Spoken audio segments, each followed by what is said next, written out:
ರಾಜ್ಯ ಶಿಕ್ಷಣ ಇಲಾಖೆಯಲ್ಲಿ ಏನಾಗ್ತಾ ಇದೆ? ಪಿಯುಸಿ ಬೆನ್ನಲ್ಲೇ ಎಸ್ಎಸ್ಎಲ್ಸಿ ಪ್ರಿಪರೇಟರಿ ಪೇಪರ್ ಲೀಕ್ ಆಗಿದೆ. ಗಣಿತ, ಇಂಗ್ಲಿಷ್ ಪಿಯುಸಿಯ ಪ್ರಶ್ನೆ ಪತ್ರಿಕೆಗಳು, ಪ್ರಿಪರೇಟರಿ ಪ್ರಶ್ನೆ ಪತ್ರಿಕೆಗಳು ಲೀಕ್ ಆಗಿದ್ವು. ಈಗ ಎಸ್ಎಸ್ಎಲ್ಸಿಯ ಸರಿದಿ. ಯಾಕೆಂದ್ರೆ ಈ ಎರಡು ಪೇಪರ್ ಲೀಕ್ ಆದಂತ ಸಂದರ್ಭದಲ್ಲೇ ಶಿಕ್ಷಣ ಇಲಾಖೆ ಎಚ್ಚೆತ್ತುಕೊಂಡಿರಲಿಲ್ಲ. ನಿರ್ಲಕ್ಷ್ಯ, ಬೇಜವಾಬ್ದಾರಿ ಎದ್ದು ಕಾಣಿಸ್ತಾ ಇತ್ತು. ಪ್ರಶ್ನೆ ಮಾಡಿದ್ರೆ ಎಸ್ಕೇಪ್ ಆಗ್ತಾ ಇತ್ತು. ಅದರ ಮುಂದುವರೆದ ಭಾಗವಾಗಿ ಈಗ ಎಸ್ಎಸ್ಎಲ್ಸಿಯ ಸರದಿ ಆಗಿದೆ. ಎಸ್ಎಸ್ಎಲ್ಸಿಯ ಸಮಾಜ ವಿಜ್ಞಾನ ಪ್ರಶ್ನೆ ಪತ್ರಿಕೆ ಲೀಕ್ ಆಗಿದೆ. ಅದನ್ನ ಇನ್ಸ್ಟಾಗ್ರಾಮ್ ಸ್ಟೇಟಸ್ ಹಾಕೊಂಡು 30 ರೂಪಾಯಿಗೆ ಸೇಲ್ ಮಾಡಲಾಗ್ತಾ ಇದೆ ಅಂದ್ರೆ ಲೆಕ್ಕ ಹಾಕಿ ಎಷ್ಟರ ಮಟ್ಟಿಗೆ ಶಿಕ್ಷಣ ಇಲಾಖೆಯ ಫೇಲ್ಯೂರ್ ಇದೆ ಅಂತ. ಇಂದು ನಡೀತಾ ಇರುವಂತ ಸೋಷಿಯಲ್ ಸೈನ್ಸ್ ಪೇಪರ್ ಬೆಳಗ್ಗೆ 8:10ಕ್ಕೆ ಪ್ರಿಪರೇಟರಿ ಪ್ರಶ್ನೆ ಪತ್ರಿಕೆ ಲೀಕ್ ಆಗಿದೆ. ಪರೀಕ್ಷೆ ಶುರುವಾದ ಕ್ಷಣ ಲೀಕ್ ಬಗ್ಗೆ ಕನ್ಫರ್ಮ್ ಆಗಿರುವಂಥದ್ದು. ಯಾಕೆಂದ್ರೆ ಅದಾ ಪೇಪರು ಹೌದಾ ಅಲ್ವಾ ಅನ್ನುವಂಥದ್ರ ಬಗ್ಗೆ ಒಂದು ಕ್ಲಾರಿಫಿಕೇಶನ್ ತಗೊಳ್ಬೇಕಲ್ಲ. ಸುಮ್ಮನೆ ಯಾವುದೋ ಹಾಕಿದಾನ ಏನೋ ಯಾಮಾರಿಸುವಂತ ನಿಟ್ಟಿನಲ್ಲಿ ಅಂತ ಅನ್ಕೊಳ್ಳಾಗುತ್ತಲ್ಲ. ಸೊ ಹಾಗಾಗಿ ಎಕ್ಸಾಮ್ ಶುರುವಾಗ್ತಿದ್ದ ಹಾಗೆ ಅದ್ರ ಬಗ್ಗೆ ನೋಡಿದಾಗ ಕನ್ಫರ್ಮ್ ಆಗಿದೆ. ಏನ್ ಮಾಡ್ತಾ ಇದ್ದಾರೆ ಶಿಕ್ಷಣ ಸಚಿವ ಮಧು ಬಂಗಾರಪ್ಪ, ಏನ್ ಮಾಡ್ತಾ ಇದ್ದಾರೆ ಬೋರ್ಡ್ನ ಉನ್ನತ ಅಧಿಕಾರಿಗಳು? ನ್ಯೂಸ್ 18 ಪಿಯುಸಿಯ ಪ್ರಿಪರೇಟರಿ ಪೇಪರ್ಗಳು ಲೀಕ್ ಆದಂತ ಸಂದರ್ಭದಲ್ಲೇ ಸಾಕಷ್ಟು ಪ್ರಶ್ನೆಯನ್ನ ಮಾಡಿದ್ವಿ. ಅವಾಗಲೇ PU ಬೋರ್ಡ್ ನಿರ್ದೇಶಕರು ಎಸ್ಕೇಪ್ ಆಗಿದ್ರು, ನಾಪತ್ತೆ. ಈಗ SSLC ಸರದಿ. ಎಚ್ಚೆತ್ಕೊಳ್ಬೇಕಾದಂಥವರು, ಜವಾಬ್ದಾರಿಯನ್ನು ಹೊತ್ಕೊಳ್ಬೇಕಾದಂಥವರು ನಂಚ್ಕೊಳ್ತಾ ಇದ್ದಾರೆ, ಎಸ್ಕೇಪ್ ಆಗ್ತಾ ಇದ್ದಾರೆ. ಅದೇ ಈಗ ಕಷ್ಟಪಟ್ಟು ಓದುವಂತ ವಿದ್ಯಾವಂತ ವಿದ್ಯಾರ್ಥಿಗಳಿಗೆ ಅನ್ಯಾಯ ಆದಂತಾಗಲ್ವಾ? ನೆಕ್ಸ್ಟ್ ಮೇನ್ ಎಕ್ಸಾಮ್ಗಳು ಬರ್ತವೆ. ಇದೇ ರೀತಿಯಾಗಿ ಮುಂದುವರೆದ್ರೆ ಕಷ್ಟಪಟ್ಟು ಓದುವಂತ ವಿದ್ಯಾರ್ಥಿಗಳ ಭವಿಷ್ಯ ಏನಾಗೋಣ?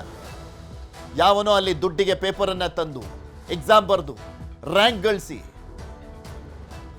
ಕಷ್ಟಪಟ್ಟು ಓದಿರ್ತಾರಲ್ಲ, ಅವರೆಲ್ಲರೂ ಕೂಡ ತಲೆ ತಗ್ಗಿಸ್ಬೇಕಷ್ಟೆ.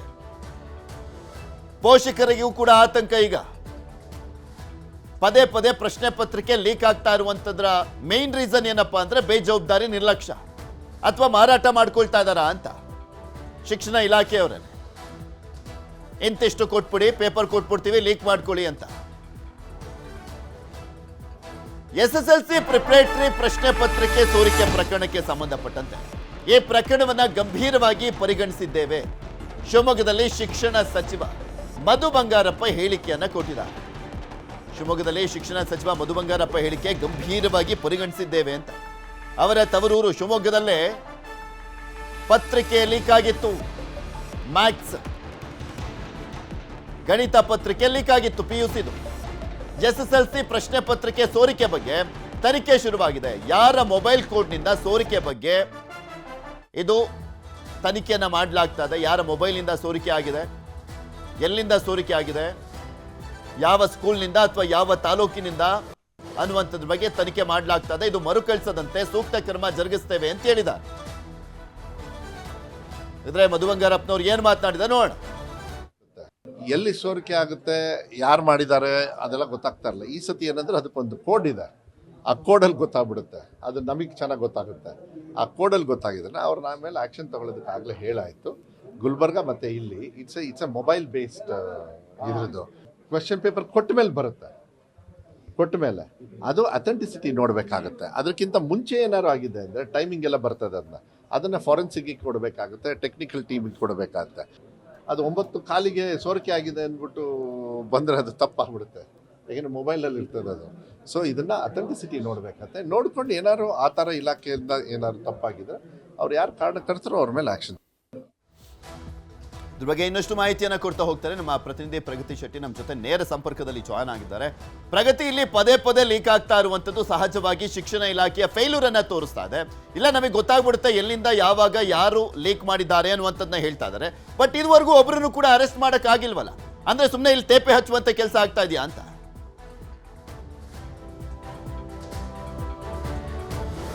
ಖಂಡಿತ ಪೃಥ್ವಿ, 6ನೇ ತಾರೀಕು ಇವ್ರು ಕಂಪ್ಲೇಂಟ್ ಕೊಟ್ಟಿರೋದು. ಸೊ ಕ್ರಮ ವಹಿಸೋದಾಗಿದ್ರೆ ಇಷ್ಟೊತ್ತು ಒಳಗೆ ಕ್ರಮ ವಹಿಸಬೇಕಿತ್ತು. ಪ್ರಿಪರೇಟರಿ ಎಕ್ಸಾಮೇ ಕಂಪ್ಲೀಟ್ ಆಗಿ ಮುಗಿದು ಹೋಗ್ಬಿಟ್ಟಿದೆ. ಇವತ್ತಿಗೆ SLC ಪ್ರಿಪರೇಟರಿಯ ಕೊನೆಯ ಎಕ್ಸಾಮ್ ನಡೀತಾ ಇರೋದು ಸೋಷಿಯಲ್ ಸೈನ್ಸ್. ಅದು ಕೂಡ ಸಾಮಾಜಿಕ ಜಾಲತಾಣದಲ್ಲಿ ಹರಿದಾಡ್ತಾ ಇದೆ. ಯಾವ ಪುಣ್ಯಾತ್ಮ ಮೊದಲಿಂದ ಆ ಪ್ರಶ್ನೆ ಪತ್ರಿಕೆಯನ್ನ ಲೀಕ್ ಮಾಡ್ತಾ ಇದ್ದಾನೋ ಅದೇ ವ್ಯಕ್ತಿ ಇವತ್ತು ಕೂಡ ಕ್ವಶನ್ ಪೇಪರ್ ಅನ್ನ ಲೀಕ್ ಮಾಡಿರೋದು. ಅದೇ ಡೆಲ್ಟಾ ಅನ್ನುವಂತಹ ಇನ್ಸ್ಟಾ ಖಾತೆಯಲ್ಲೇ ಲೀಕ್ ಆಗಿರೋದು. ಇದೆಲ್ಲವೂ ಕೂಡ ಅವ್ರ ಗಮನಕ್ಕಿತ್ತು. ಯಾಕಂದ್ರೆ ಆ ಖಾತೆಯ ಹೆಸರಿನ ಸಮೇತವಾಗಿ ಅವ್ರು ಕಂಪ್ಲೇಂಟ್ ಕೂಡ ಕೊಟ್ಟಿದ್ದಾರೆ. ಆದ್ರೂ ಕೂಡ ಆತ ಕ್ವಶನ್ ಪೇಪರ್ ಲೀಕ್ ಲೀಕ್ ಮಾಡ್ತಾ ಇದ್ದಾನೆ ಅಂದ್ರೆ, ಒಂದು ಅವನಿಗೆ ಕಾನೂನಿನ ಭಯ ಇಲ್ಲ, ಇನ್ನೊಂದು ಅವನಿಗೆ ಶಿಕ್ಷಣ ಇಲಾಖೆಯ ಅಧಿಕಾರಿಗಳು ಯಾರು ಬಹುಶಃ ಸಪೋರ್ಟ್ ಮಾಡ್ತಿರಬಹುದೇನೋ ಅನ್ನುವಂತಹ ಅಭಿಪ್ರಾಯ ವ್ಯಕ್ತ ಆಗ್ತಾ ಇದೆ. ಅದ್ರ ಜೊತೆಗೆ ಈತನಿಗೆ ಯಾರು ಕ್ವಶನ್ ಪೇಪರ್ ಕಳಿಸ್ತಾ ಇದ್ದಾರೆ ಅದನ್ನು ಕೂಡ ಪತ್ತೆ ಹಚ್ಚುವ ಕೆಲಸ ಆಗಬೇಕು. ಶಿಕ್ಷಣ ಸಚಿವರು ಹೇಳ್ತಾರೆ ಅದರಲ್ಲಿ ಸಬ್ಜೆಕ್ಟ್ ಕೋಡ್ ಇರುತ್ತೆ, ಕಂಡು ಹಿಡಿಬಹುದು ಅಂತ. ಅದು ಎಲ್ರಿಗೂ ಬಹುಶಃ ಗೊತ್ತಿರುವಂತಹ ವಿಚಾರ. ಪ್ರತಿಯೊಂದು ಪ್ರಶ್ನೆ ಪತ್ರಿಕೆಯಲ್ಲೂ ಕೂಡ ಸಬ್ಜೆಕ್ಟ್ ಕೋಡ್ ಇರುತ್ತೆ. ಆ ಕೋಡ್ ಮೂಲಕ ಯಾವ ಶಾಲೆಗೆ ಅದು ಸಂಬಂಧಪಟ್ಟಂತಹ ಪ್ರಶ್ನೆ ಪತ್ರಿಕೆ ಅಂದ್ರೆ ಎಲ್ಲಿ ಲೀಕ್ ಆಗಿದೆ ಅನ್ನುವಂಥದ್ದು, ಆ ಪರೀಕ್ಷಾ ಕೇಂದ್ರ ಯಾವುದು, ಯಾವ ಶಾಲೆ, ಅದೆಲ್ಲವೂ ಕೂಡ ಗೊತ್ತಾಗ್ತಾ ಹೋಗುತ್ತೆ. ಆದ್ರೆ ನಮ್ಮ ಪ್ರಶ್ನೆ ಇರೋದು, ನೀವು ತಗೊಂಡಿರುವಂತಹ ಕ್ರಮ ಏನು? ಪ್ರಿಪರೇಟರಿ ಕ್ವಶನ್ ಪೇಪರ್ ಕಂಟಿನ್ಯೂಸ್ ಆಗಿ ಲೀಕ್ ಆಗ್ತಾ ಇದೆ, ದ್ವಿತೀಯ PUC ಲೀಕ್ ಆಗ್ತಾ ಇದೆ, SLC ಲೀಕ್ ಆಗ್ತಾ ಇದೆ. ಹಾಗಾದ್ರೆ ನೀವು ತಗೊಂಡಿರೋ ಕ್ರಮ ಏನು ಅನ್ನುವಂಥದ್ದು ನಮ್ಮ ಪ್ರಶ್ನೆ. ಸೊ ಇನ್ನೂ ಕೂಡ ಇನ್ವೆಸ್ಟಿಗೇಷನ್ ಆಗ್ತಾ ಇದೆ. ಆತ ಯಾರು ಅನ್ನೋದನ್ನ 2 ದಿನದಲ್ಲಿ ಪತ್ತೆ ಹಚ್ಚುವ ಸಾಧ್ಯತೆ ಇದೆ ಅಂತ ಶಿಕ್ಷಣ ಇಲಾಖೆಯ ಮೂಲದಿಂದ ನಮಗೆ ಗೊತ್ತಾಗಿರುವಂತಹ ಇನ್ಫಾರ್ಮೇಶನ್. ಬಟ್ ಇನ್ನೊಂದೇನಪ್ಪಾ ಅಂತ ಅಂದ್ರೆ, ಪೋಷಕರಲ್ಲೂ ಕೂಡ ಆತಂಕ ಇದೆ. ಜೊತೆಗೆ ಪ್ರಿಪರೇಟರಿ ಎಕ್ಸಾಮಿಗೂ ಕೂಡ ಮಕ್ಕಳು ಕೂಡ ರೆಡಿ ಆಗ್ತಾ ಇರ್ತಾರೆ. ಪ್ರಾಮಾಣಿಕವಾಗಿ ಓದೋರ್ಗೂ ಕೂಡ ಇಲ್ಲಿ ಅನ್ಯಾಯ ಆಗುತ್ತೆ. ಸೊ ಇನ್ನೇನು ಕೆಲವೇ ದಿನಗಳಲ್ಲಿ SSLC ಮತ್ತೆ ದ್ವಿತೀಯ PUC ಎರಡೂ ಮೈನ್ ಎಕ್ಸಾಮ್ ಶುರು ಆಗುತ್ತೆ, ಪರೀಕ್ಷೆ 1 ಶುರು ಆಗುತ್ತೆ. ಇಂತಹ ಹೊತ್ತಲ್ಲಿ ನಡೆಸುವಂತಹ ಪ್ರಿಪರೇಟರಿ ಪ್ರಶ್ನೆ ಪತ್ರಿಕೆ ಲೀಕ್ ಆಗ್ತಾ ಇದ್ರೆ ಮತ್ತೆ ಮಕ್ಕಳು ಓದೇನ್ ಪ್ರಯೋಜನ ಅನ್ನುವಂತಹ ಪ್ರಶ್ನೆ ಇದೆ. ಅದ್ರ ಜೊತೆಗೆ ಒಂದು ಇನ್ಸ್ಟಾ ಖಾತೆಯಲ್ಲಿ ನಾನು ಗಮನಿಸಿದ ಹಾಗೆ ಆ ಇನ್ಸ್ಟಾ ಖಾತೆಯಲ್ಲಿ ಕ್ವಶನ್ ಪೇಪರ್ ಲೀಕ್ ಆಗಿಲ್ಲ, ಬಟ್ ಆತ ಹಾಕೊಂಡಿದ್ದ ಕ್ವಶನ್ ಪೇಪರ್ ಬೇಕಾದ್ರೆ ಇಲ್ಲಿ ಸಂಪರ್ಕ ಮಾಡಿ ಅಂತ. ಅವನ ಒಂದೇ ಒಂದು ಪೋಸ್ಟಿಗೆ ಅಲ್ಲಿ ಕಮೆಂಟ್ ಮಾಡಿರೋದು ಸಾವಿರಾರು ವಿದ್ಯಾರ್ಥಿಗಳು. ಅವರೆಲ್ಲ ಏನ್ ಹೇಳ್ತಿದ್ದಾರೆ ಅಂದ್ರೆ, ಮೈನ್ ಎಕ್ಸಾಮ್ ಕ್ವಶನ್ ಪೇಪರ್ ಇದೆಯಾ ಬ್ರೋ ಅಂತ ಇವಾಗಿಂದ ಕೇಳ್ತಾ ಇದ್ದಾರೆ. ಅಂದ್ರೆ ಇನ್ನೂ ನಡೆಯೋದಕ್ಕೆ 1 ತಿಂಗಳ ಹತ್ತತ್ರ ಇದೆ. ಅಷ್ಟೊತ್ತಿಗೆ ಆಗ್ಲೇ ಮಕ್ಕಳು ರೆಡಿ ಆಗ್ಬೇಕು, ಓದಬೇಕು, ಅದ್ರ ಬಗ್ಗೆ ಕಾನ್ಸಂಟ್ರೇಟ್ ಮಾಡ್ತಾ ಇಲ್ಲ. ಬಹುತೇಕ ವಿದ್ಯಾರ್ಥಿಗಳು ಪ್ರಶ್ನೆ ಪತ್ರಿಕೆ ಮೇನ್ದು ಸಿಗುತ್ತಾ ಅನ್ನುವಂತಹ ಕೇಳುವಂತಹ ಮನಸ್ಥಿತಿಗೆ ಬಂದಿದ್ದಾರೆ. ಇಲ್ಲಿ ನಾವು ಪ್ರಶ್ನೆ ಮಾಡ್ತಾ ಇರೋದು, ಮಕ್ಕಳ ಪರೀಕ್ಷೆಯ ಈ ಒಂದು ಕ್ವಶನ್ ಪೇಪರ್ ಲೀಕ್ ಇಂದ ಮಕ್ಕಳ ವಾರ್ಷಿಕ ಫಲಿತಾಂಶದ ಮೇಲೆ ಕುಸಿಯುವಂತಹ ಸಾಧ್ಯತೆ ಇದೆ. ಅದ್ರ ಜೊತೆಗೆ ಮಕ್ಕಳ ಮೇಲೂ ಎಫೆಕ್ಟ್ ಆಗ್ತಾ ಹೋಗುತ್ತೆ. ಸೊ ಆದಷ್ಟು ಬೇಗ ಈ ಲೀಕಾಸುರರು ಯಾರು ಅಂತ ಶಿಕ್ಷಣ ಇಲಾಖೆ ಕಂಡು ಹಿಡಿಯುವಂತಹ ಅವಶ್ಯಕತೆ ಇದೆ. ನ್ಯೂಸ್ 18 ಈ ಬಗ್ಗೆ ನಿರಂತರವಾಗಿ ವಿಸ್ತೃತವಾಗಿ ವರದಿ ಪ್ರಸಾರ ಮಾಡ್ತಾ ಇದೆ. ನಮ್ಮ ಚಾನೆಲ್ ನ ಲಿಂಕ್ ಅಲ್ಲೂ ಕೂಡ ಎಲ್ಲಾದ್ರೂ ಅಪ್ಲೋಡ್ ಮಾಡಿದ್ರೆ ಅಲ್ಲಿ ಕಮೆಂಟ್ ಸೆಕ್ಷನ್ ನೀವು ನೋಡಿ, ಅಷ್ಟೂ ಜನ ಬಂದು ಕಮೆಂಟ್ ಹಾಕ್ತಾರೆ ಇಷ್ಟಿಷ್ಟು ಕ್ವಶನ್ ಪೇಪರ್ ಲೀಕ್ ಆಗಿದೆ ಅಂತ. ಸೊ ಈಗಲಾದ್ರೂ ಶಿಕ್ಷಣ ಇಲಾಖೆ, ಶಿಕ್ಷಣ ಸಚಿವರು ಗಂಭೀರವಾಗಿ ಈ ವಿಚಾರವನ್ನ ಪರಿಗಣಿಸುವಂತಹ ಅವಶ್ಯಕತೆ ಇದೆ. ಪೃಥ್ವಿ, ಓಕೆ, ಧನ್ಯವಾದ. ಕನ್ನಡ ವಿರೋಧಿ ಕೇರಳ ಸರ್ಕಾರಕ್ಕೆ ಮಾಸ್ಟರ್ ಸ್ಟ್ರೋಕ್ ಅನ್ನ ಕೊಡ್ಲಿಕ್ಕೆ ಮುಂದಾಗಿದೆ ರಾಜ್ಯ ಸರ್ಕಾರ. ಕೇರಳ CMಗೆ ಪಾಠ ಕಲಿಸಲಿಕ್ಕೆ ಮುಂದಾಗಿದ್ದಾರೆ ಸಿದ್ದರಾಮಯ್ಯ. ಯಾಕೆಂದ್ರೆ ಕೇರಳ CM ಸ್ಪೆಷಲಿ ಪಿಣರಾಯಿ ವಿಜಯನ್ ಪದೇ ಪದೇ ಕನ್ನಡಿಗರ ಮೇಲೆ, ಕನ್ನಡದ ಮೇಲೆ, ಕೇರಳದಲ್ಲಿರುವಂತ ಕನ್ನಡಿಗರಿಗೆ ಅನ್ಯಾಯ ಮಾಡ್ಲಿಕ್ಕೆ ಹೊರಡ್ತಾ ಇರುವಂಥದ್ದು, ಮರಣ ಶಾಸನವನ್ನ ಬರಲಿಕ್ಕೆ ಮುಂದಾಗ್ತಾ ಇರುವಂಥದ್ದು ಇದೇನು ಫಸ್ಟ್ ಟೈಮ್ ಅಲ್ಲ, ನಿರಂತರವಾಗಿ ಆಗ್ತಾನೆ ಇದೆ. ಅದರ ಮುಂದುವರೆದ ಭಾಗವೇ ಈಗ ಪ್ರಥಮ ಭಾಷೆಯಾಗಿ ಮಲಯಾಳಮನ್ನ ಏರ್ಲಿಕ್ಕೆ ಮುಂದಾಗಿರುವಂಥದ್ದು. ಈಗ ಕಾಸರಗೋಡು ಕನ್ನಡಿಗರ ರಕ್ಷಣೆಗೆ ಮುಂದಾಗಿದ್ದಾರೆ CM.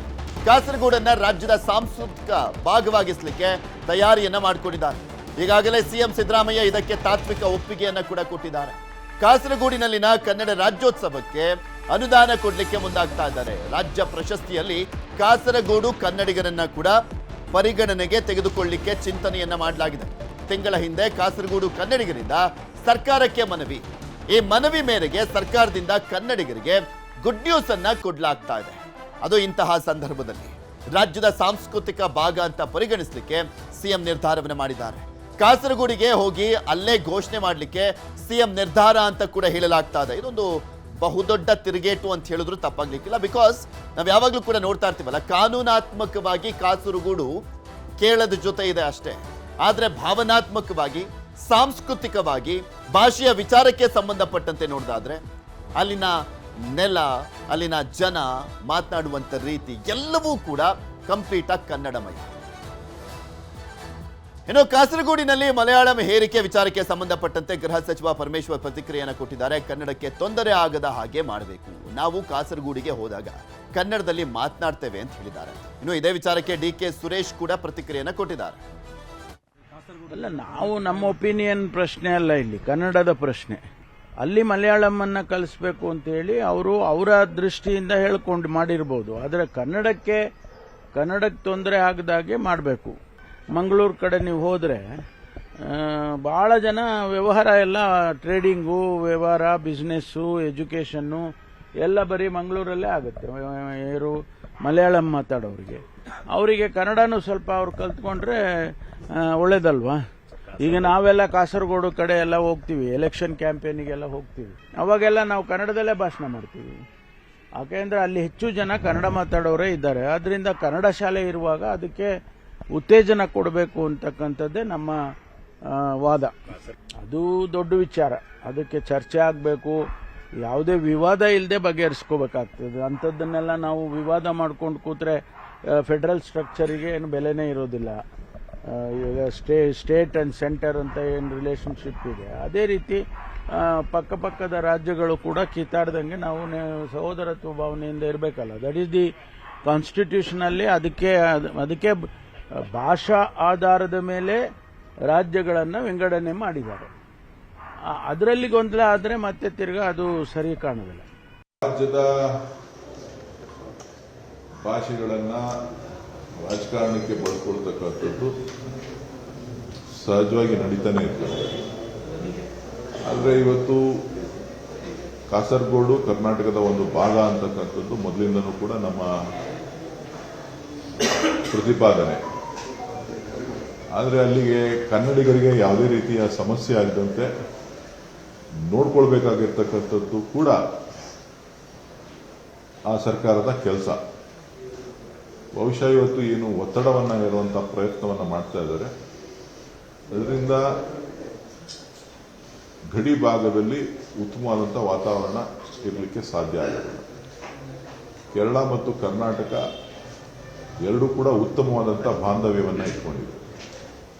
ಈ ಬಾಂಧವ್ಯಕ್ಕೆ ಧಕ್ಕೆ ತರುವಂಥ ಕೆಲಸವನ್ನು ಅಲ್ಲಿನ ಸರ್ಕಾರ, ಅಲ್ಲಿನ ಮುಖ್ಯಮಂತ್ರಿಗಳು ಮಾಡ್ತಾ ಇದ್ದಾರೆ. ಅದು ಸರಿ ಇಲ್ಲ ಅಂತಕ್ಕಂಥದ್ದನ್ನ ಹೇಳಲಿಕ್ಕೆ ನಾನು ಬಯಸ್ತೇನೆ. ಕೇರಳದ ಶಾಲೆಗಳಲ್ಲಿ ಕನ್ನಡಕ್ಕೆ ಅನ್ಯಾಯ ಹಿನ್ನೆಲೆಯಲ್ಲಿ ಕೇರಳ ಸರ್ಕಾರದ ವಿರುದ್ಧ ವಿಜೇಂದ್ರ ಕಿಡಿಕಾರಿದ್ದಾರೆ. ರಾಜ್ಯ ಸರ್ಕಾರದ ವಿರುದ್ಧವೂ ಕೂಡ ವಿಜೇಂದ್ರ ಆಕ್ರೋಶವನ್ನ ವ್ಯಕ್ತಪಡಿಸಿದ್ದಾರೆ. ಫೈನಲಿ ಊರಿಗೆ ಕಾಣಿಸಿದೆ. ಈಗ ಫೈನಲಿ ರಾಜ್ಯ ಬಿಜೆಪಿ ಅಧ್ಯಕ್ಷರಿಗೆ ಕಾಣಿಸಿದೆ. ಕೋಗಿಲು ಲೇಔಟ್ ವಿಚಾರದಲ್ಲಿ ಕೆಸಿವಿ ಅಬ್ಬರಿಸಿದ್ರು. ಕನ್ನಡ ಶಾಲೆಗಳನ್ನು ಉಳಿಸಲಿಕ್ಕೆ ಕೇವಲ ಪತ್ರ ಬರೆದ್ರೆ ಸಾಲದು ಅಂತ ಹೇಳ್ತಾ ಇದ್ದಾರೆ.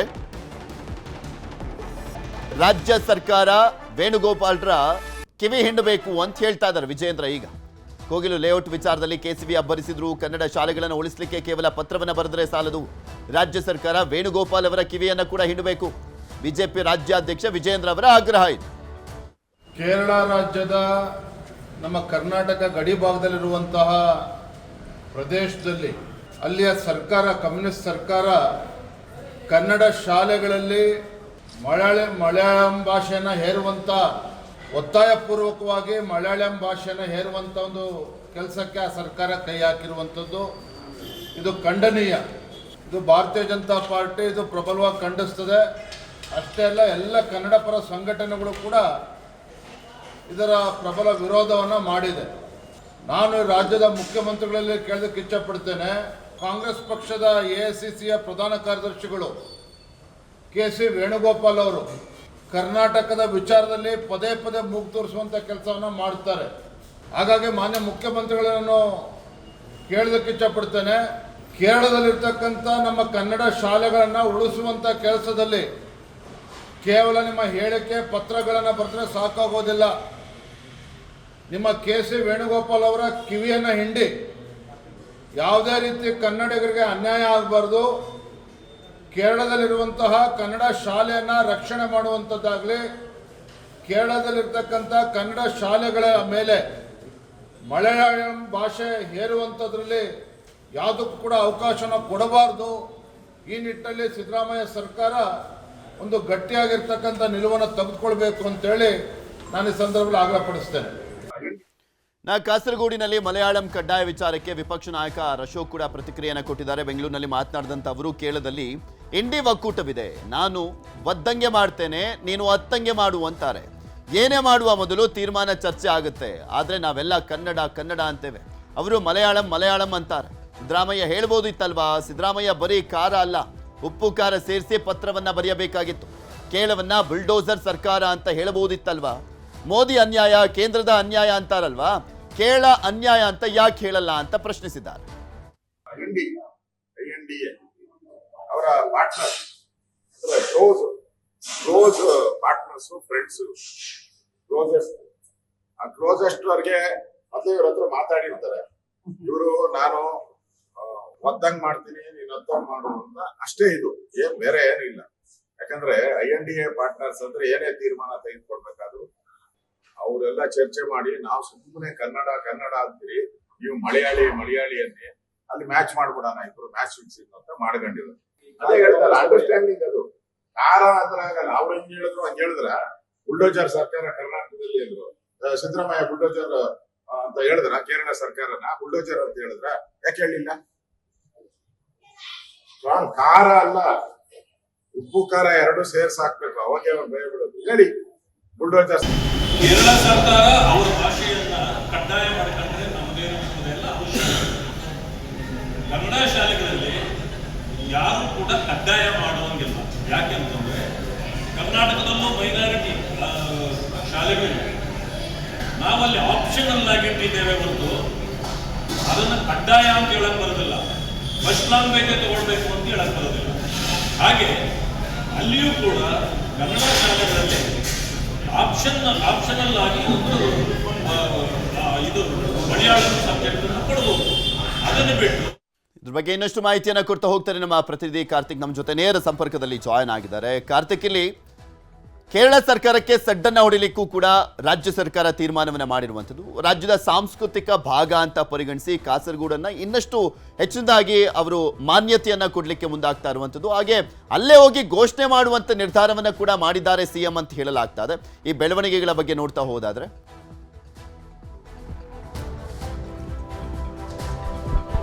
ಪೃಥ್ವಿರಾಜ್, ಯಾವಾಗ ಕೇರಳ ಸರ್ಕಾರ ಮಲಯಾಳಂನ ಹೇರಿಕೆ ಮಾಡೋದಕ್ಕೆ ಮುಂದಾಯಿತು ಅಂದ್ರೆ ಒಂದು ಮಸೂದೆಯ ಮೂಲಕವಾಗಿ ಕಾಸರಗೋಡ್ನಲ್ಲಿಯೂ ಕೂಡ ಮಲಯಾಳಂನ ಮಾತೃಭಾಷೆಯಾಗಿ ಕಲಿಸಬೇಕು ಅಥವಾ ಅಲ್ಲಿರ್ತಕ್ಕಂಥ ಶಾಲೆಗಳಲ್ಲಿ ಕಡ್ಡಾಯವಾಗಿ ಮಲಯಾಳಂ ಶಿಕ್ಷಣವನ್ನು ಕೊಡಲೇಬೇಕು ಅನ್ನುವಂಥ ಒಂದು ನಿರ್ಧಾರಕ್ಕೆ ಬಂತು. ಅದಾದ ನಂತರದಲ್ಲಿ ಸಾಕಷ್ಟು ಆಕ್ಷೇಪಗಳು ಕೂಡ ವ್ಯಕ್ತವಾಗಿತ್ತು.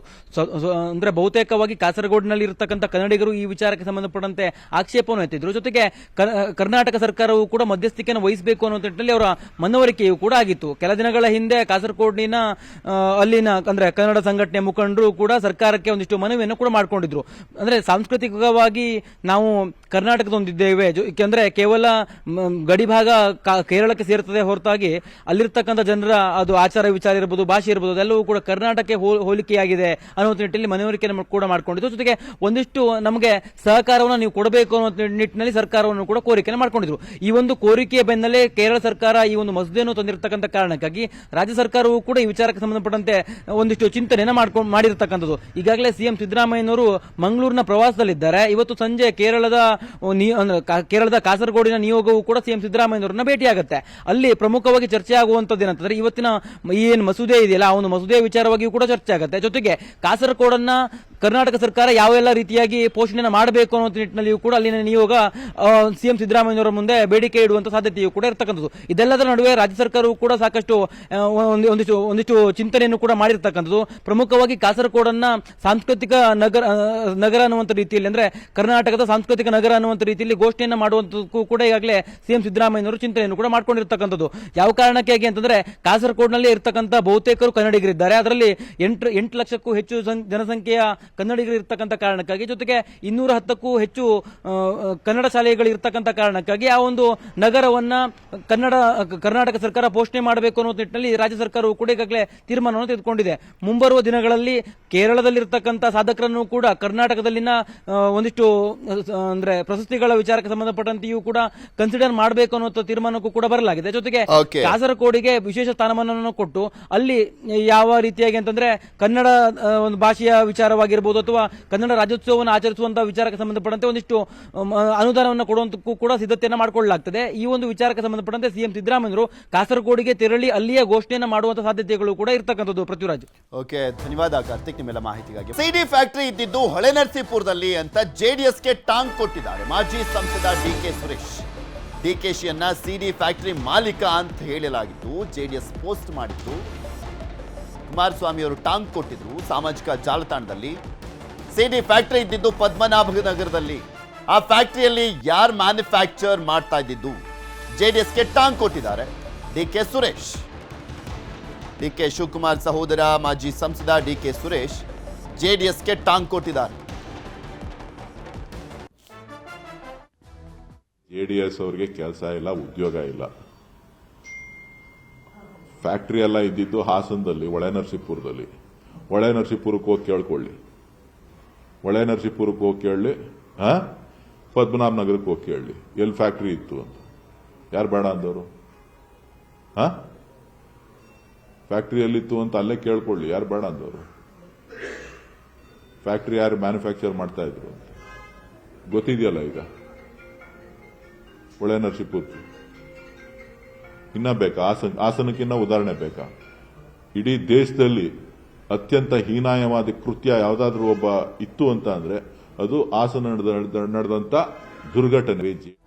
ಬೆಂಗಳೂರಿನ ಇಂದಿರಾನಗರದಲ್ಲಿ ಭಯಾನಕ ಅಪಘಾತ. ಕಂಟ್ರೋಲ್ ತಪ್ಪಿ ಡಿವೈಡರ್ಗೆ ಡಿಕ್ಕಿ ಹೊಡೆದಿರುವಂತದ್ದು, ಡಿಕ್ಕಿ ಹೊಡೆದು ಹಾರಿರುವಂತದ್ದು ಸ್ಕೋಡಾ ಕಾರು. ರಸ್ತೆಯಲ್ಲಿ ನಿಂತಿದ್ದಂತ 6 ಮಂದಿ ಪ್ರಾಣಾಪಾಯದಿಂದ ಪಾರಾಗಿದ್ದಾರೆ. ಇಂದಿರಾನಗರದಲ್ಲಿ ನಡೆದಿರುವಂತಹ ಒಂದು ಘಟನೆ ಇದು. ಕಂಟ್ರೋಲ್ ತಪ್ಪಿ ಡಿವೈಡರ್ಗೆ ಡಿಕ್ಕಿ ಹೊಡೆದು ಹಾರಿದೆ ಸ್ಕೋಡಾ ಕಾರು. ಡೆಡ್ಲಿ ಅಪಘಾತದ ದೃಶ್ಯ ಸಿಸಿಟಿವಿಯಲ್ಲಿ ಸೆರೆಯಾಗಿದೆ. ಕುಡಿದು ಕಾರು ಓಡಿಸ್ತಾ ಇದ್ದಂತ ಚಾಲಕನಿಗೆ ಗಾಯ ಆಗಿದೆ. ಊಟ ಮಾಡಿ ಹೋಟೆಲ್ ಹೊರಗೆ ನಿಂತಿದ್ದಂಥವರು ಪಾರಾಗಿದ್ದಾರೆ. ಕುಡಿದು ಕಾರು ಓಡಿಸ್ತಾ ಇದ್ದ, ಹೋಗಿ ಡಿವೈಡರ್ ಗುದ್ದಿದ್ದಾನೆ, ಸೀದಾ ಹಾರಿದೆ ಸ್ಕೋಡಾ ಕಾರು. ಊಟ ಮಾಡಿ ಹೋಟೆಲ್ ಹೊರಗಡೆ ನಿಂತಿದ್ದಂಥವರು ಪಾರಾಗಿದ್ದಾರೆ 6 ಜನ. ಇಂದಿರಾನಗರದ 18ನೇ ಮುಖ್ಯ ರಸ್ತೆಯಿಂದ ಬಂದಂಥ ಸ್ಕೋಡಾ ಕಾರು ನಿಮ್ಗೆ ತೋರಿಸ್ತಾ ಇದೆ ನೋಡಿ. ಸ್ಕೋಡಾ ಕಾರು ಅಲ್ಲಿ 6 ಜನ ನಿಂತಿರುವಂಥದ್ದು. ಸ್ಕೋಡಾ ಕಾರು ಸೀದಾ ಹಾರ್ ಬಂದಿದೆ, ಜಸ್ಟ್ ಮಿಸ್ಸು. ಜೀವ ಗಟ್ಟಿ ಇದೆ ಅಲ್ಲಿದ್ದಂಥವ್ರದ್ದು. ಹಣೆ ಬರ ನೀಟಾಗಿ ತಿದ್ದಿ ಬರೆದು ಕಳಿಸಿದಾನೆ ದೇವರು. ಆ ಕ್ಷಣಕ್ಕೆ ಎಚ್ಚೆತ್ಕೊಂಡು ಈ ಕಡೆ ಬಂದಿದ್ದಾರೆ. ಸ್ವಲ್ಪ ಮಿಸ್ ಆಗಿದ್ರು ಕೂಡ ಅಲ್ಲಿ ಏನಾಗ್ತಾ ಇತ್ತು ಅಂತ ನೀವೇ ಊಹಿಸ್ಕೊಳ್ಬೋದು. ಕುಡ್ದಿದ್ದಾನೆ, ಕುಡ್ದು ಅವನ್ ಸತ್ತಿದ್ರೆ ಒಂಥರ. 6 ಜನ ಹೋಗ್ಬಿಟ್ಟಿರೋರು, ಜಸ್ಟ್ ಮಿಸ್ ಅಷ್ಟೇ.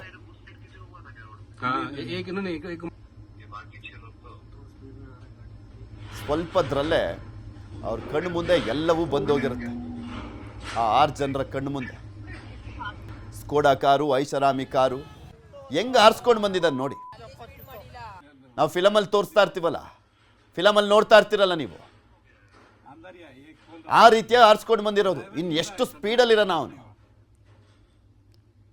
ಡಿವೈಡರ್ನ ಹಾರ್ ಬಂದಿದೆ ಅಂದ್ರೆ ಲೆಕ್ಕ ಹಾಕೊಳ್ಳಿ ಯಾವ ಲೆವೆಲ್ಗೆ ಸ್ಪೀಡಲ್ಲಿ ಬರ್ತಾ ಇದ್ದ ಅಂತ.